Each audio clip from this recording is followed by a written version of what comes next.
Rebonjour, hein, depuis tout le temps que je le dis, je pense que vous commencez à voir qui c'est Super Play.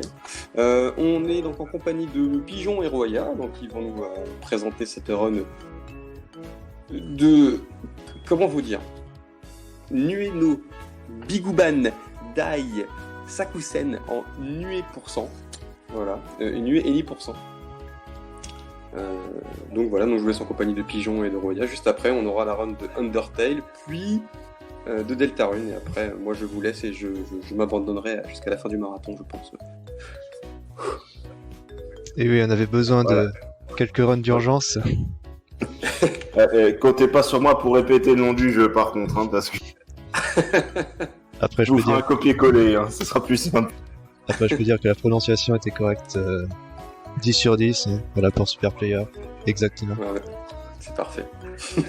Donc bon run à vous, et puis on se retrouve dans moins de 10 minutes. Hein. Le jeu va être vraiment très court. Hein. Ne vous inquiétez pas, tout va bien se passer. Pour cette catégorie-là, oui. Allez. Bon, du coup, on est quand même assez short en temps, donc on va démarrer assez vite. Du Nueno Biguban Dai Sakusen, donc on a 3 modes de jeu qui sont disponibles. Dès le départ, on peut en jouer qu'un seul, donc avec Nue, qui est le personnage. Et c'est un action platformer puzzlesque où en fait on va explorer des pièces, plusieurs pièces en fait, et on peut récupérer également des petits collectibles au fur et à mesure, donc qui sont ces petites cartes. Et en fait le but c'est de finir la pièce numéro 100. Du coup on va utiliser quelques raccourcis en cours de route pour pouvoir y aller au plus vite. Et du coup sans plus attendre, 3, 2, 1, go! Alors d'après ce que j'ai compris, c'est un fangame, donc du coup totalement indépendant. Exactement. Un petit fangame Toho. Je suis un peu le Two-Man aussi, en quelque sorte, depuis récemment. Ah d'accord, et est-ce que les maps sont RNG ou c'est toujours les mêmes? Non, c'est toujours les mêmes maps, donc ça n'est pas un problème. Les ennemis ont également un déplacement qui est fixe, donc on peut savoir exactement comment ça va se passer. Donc là on s'est pris un petit dégât, c'est un peu malheureux. On peut passer tous ces ennemis sans prendre de dégâts et du coup gagner quelques secondes. Et alors c'est très simple, hein. Je veux dire on se déplace, on a une seule hauteur de saut. Bon, on a pas vraiment grand chose. On peut tirer des cartes aussi, hein, qui va être notre principale tactique d'attaque durant toute la run. Et petit raccourci qui nous permet d'aller à la salle 30.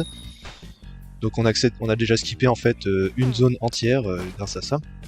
Et le prochain raccourci nous fera skipper encore une autre zone également. Donc voilà, ça va aller très très vite, hein, du coup. Oh bah attends. On est vraiment sur un genre de Mario Bros en fait, effectivement. Ouais, c'est ça. Alors après, si on prend le mode compliqué, alors peut-être que si j'ai un peu de temps pour showcase vite fait la première salle, c'est un mode qui est plus Unfair Platformer / 4 Mario. Donc ceux qui ont cette petite référence, vous comprenez un petit peu ce qui se passe. Là on va se servir des pics. Chaque fois qu'on atterrit dans ces pics, en fait on réatterrit à notre salle d'entrée, ce qui nous permet en fait d'aller directement dans la salle 80, du coup débloquée par petite clé. Donc ces clés qui permettent de débloquer des petits raccourcis en cours de route et qui nous permettent également d'accélérer un petit peu le mouvement du coup. Ah bah oui, pour le coup oui, là c'est... Donc sur les 100 pièces en fait on va en explorer que 16 à travers toute la partie du coup. A savoir donc que les 10 boosts qu'on se prend nous font reculer de 3 cases précisément. Et donc ça nous permet, comme par exemple ici, de passer à travers tous ces picots. On peut d'ailleurs marcher sur tous ces obstacles à 1 carré tranquillement sans problème. Là ce que je vais faire donc c'est un 10 boost en regardant vers la gauche, vu que ça me permet de me booster vers la droite. Malheureusement j'ai pas eu le temps de me retourner. Ça prend un petit temps de se retourner dans les airs pour pouvoir faire ça. On peut également stall en plein air si jamais on n'est pas sûr de finir ces sauts-là. Ça nous permet de gagner un peu de distance, un peu comme à la Mega Man 2 par exemple. Et on est déjà arrivé au boss rush, donc il nous reste en fait 4 salles à explorer. Donc on commence avec ce ennemi, bon, vu que c'est le mode normal, voilà, c'est quand même assez tranquille. C'est le seul boss qui ne peut pas être attaqué avec les cartes. On est obligé de lui sauter dessus. Si jamais on attaque avec les cartes, elle va nous renvoyer des tirs de revanche, ce qui n'est pas très pratique en général. Dès qu'elle passe en dessous de 20 PV, elle passe en phase 2, et normalement ici, on peut la maîtriser. Donc on fait 3 points de dégâts à chaque fois. Et chaque boss va nous donner des PV, en théorie ça va pas nous servir à grand chose. Alors celui-là on va prendre quelques petits 10 boosts en fait pour accélérer un petit peu les phases avec elle. Donc ici on va la faire venir de ce côté-là. et on va lui sauter dessus. Donc Sunny on lui fait 3 PV de dégâts par saut, et ici on fait que 2 PV de dégâts. Donc là, ce qu'on va faire, c'est essayer de faire en sorte qu'elle atterrisse, voilà, de ce côté, et on n'a plus rien à faire pendant tout le temps. Parce que du coup, on va tout le temps être boosté vers la droite. Là, on est tranquille pour aller, pour pouvoir la finir. Ouais, donc, heureusement que tu as une grande barre de vie quand même, hein, parce que celle-ci. Alors, on a une grande barre de vie, mais en fait, c'est assez traître. Là, en fait, on a de la chance parce que nos adversaires ne tirent pas beaucoup de projectiles. Mais en fait, dès qu'on se prend un dégât, donc on va prendre 4 dégâts au départ, si jamais il y a un projectile qui est toujours sur notre hitbox avant qu'on soit en invulnérabilité, en fait, on va enchaîner les dégâts. Donc ce sont des dégâts de 1 à chaque fois. Mais s'il y a beaucoup de projectiles à l'écran et qu'on ne peut pas faire grand chose, en fait, on peut se faire one shot. Et Alice a une attaque qui peut nous one shot à la fin. En l'occurrence, la dernière phase, elle a 4 phases en tout. Et si on fait pas très attention, on peut mourir très facile. Donc là on est en phase 2, donc c'est petit cercle, on va bientôt la finir. Ici ce sont les mines antipersonnelles qu'elle est en train de sortir. Donc Alice qui utilise toujours un petit peu ses petites figurines, voilà, comme artillerie. Donc là c'est un petit peu particulier quand même. Là on a 44 PV, alors c'est toujours très dangereux avec la dernière phase, et vous allez voir très vite pourquoi. Donc là cette figurine, un laser géant. Donc si le laser nous tire, nous prend dans un coin, et ben c'est un instant game over quoi. Donc là j'essaie de faire en sorte d'écarter ce laser, histoire de pouvoir faire les dégâts tranquillement. Et ça s'est bien passé. Ah oui quand même. Ouais. Et les patterns sont toujours différents ou c'est toujours les... Ce sont des patterns fixes en fait. Les patterns peuvent évoluer de 3-4 différentes manières. Par exemple, tout à l'heure on avait pu voir sur le champ de mine qu'en fait elle va tirer une salve de figurines, et en fait des fois elle va tirer deux salves de figurines assez rapidement, puis ensuite elle peut en enchaîner 2 ou 3. Donc et après ça redemande.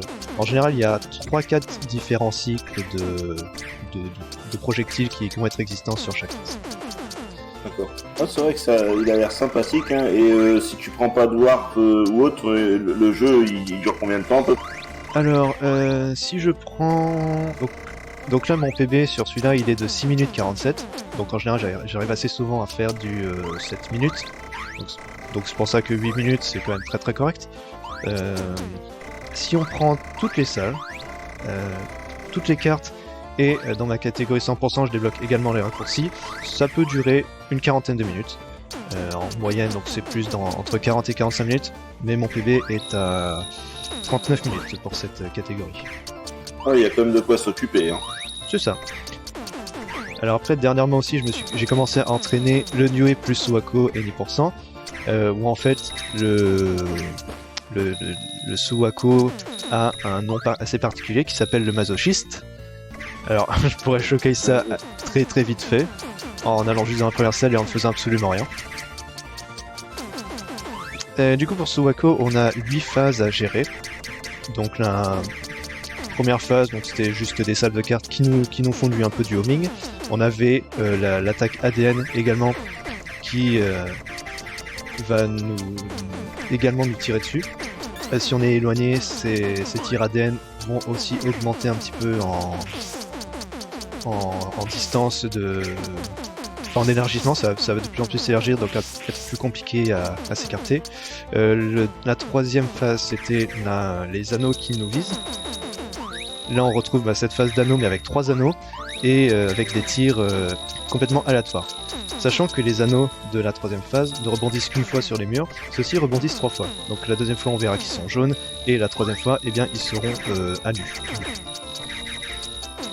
Alors et il est possible d'améliorer l'arme ou c'est toujours les mêmes dégâts, la même arme ? Non, c'est toujours la même arme. Par contre, ce qui est bien avec cette arme, c'est que on peut cancel la plupart des projectiles, des petits projectiles, ce qui nous permet de défendre assez facilement. Et si on réussit à bien viser, en fait, vu que les cartes ont une sorte d'effet de zone, en fait, on peut carrément annuler toute une vague de projectiles aussi. Donc là, ce que j'aurais préféré, c'est que Suwako, du coup, soit un petit peu plus du côté du mur. Parce que, c'est plus facile pour l'avoir. Sauf que là, ça va pas être gentil. Donc, je vais être prudent parce que ces vagues sont assez mortelles. Dès qu'elle a 20 PV, C'est le moins qu'on puisse dire, hein, des vagues, oui. ouais, c'est ça. Donc là, ça va être une, puis une, deux, et après, ça va être 2 et 3. Et c'est pas mal. Et time. Eh ben, GG. Ah bah dis Ah, donc. mais ça a l'air plutôt sympa comme jeu en vérité, hein. C'est disponible du coup sur Steam ou ça? C'est disponible alors, sur un site qui s'appelle moriashrine.org, du coup. Ouais. C'est là où je l'ai téléchargé. Ouais, 8.24, donc ouais, léger overestimate. C'est vrai que les phases étaient assez longues. Bon, avec les applications, c'est un peu compliqué. Alors, Sur le live aussi, c'est normal, on fait jamais. parce que j'ai fait seulement 2 fois 8 minutes. Alors, juste 30 secondes pour vous montrer un peu ce que c'est que le Sudoku. Donc je vais appuyer sur New Game et je vais absolument rien faire.